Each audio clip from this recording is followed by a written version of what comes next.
Maun-maun teman teh bagi kacibide disampati teta kita kangkaratna me kacibide.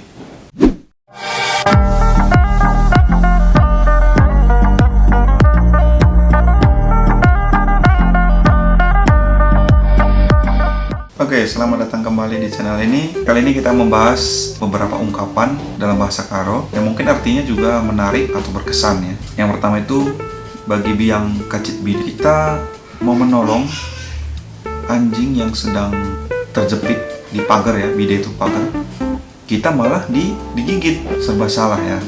Ada lagi ungkapan yang mengatakan olah turikan kata tuhu, tapi turikan kata tentang.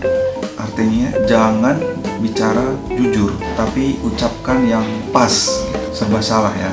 Jadi semacam kalau orang jelek itu kita nggak usah bilang dia jelek, tapi ucapkan yang lainnya gitu. Jangan terlalu jujur lah, karena kata tuhu itu bisa saja menyakitkan ya, serba salah ya. Tapi kalau kata yang pas, pasti nggak menyakitkan.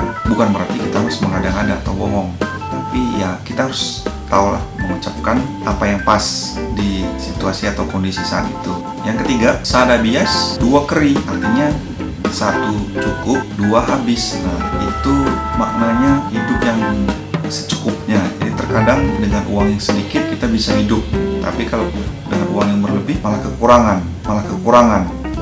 Selanjutnya, adi ban buahnya pungur batangnya labodali. Jadi karena buahnya, batangnya itu jatuh atau patah, dahannya patah, nggak masalah. Itu artinya kalau gara-gara anak orang tua itu sakit-sakitan, ya nggak masalah. Yang penting anaknya itu berhasil, gitulah kira-kira.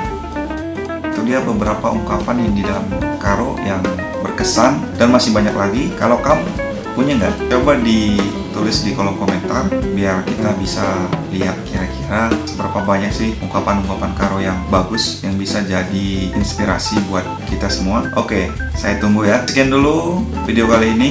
Jangan lupa dukung terus channel ini dengan cara klik subscribe, like, dan share. Kalau ada pertanyaan, saran, dan kritik boleh ketik di kolom komentar. Menjual-jual.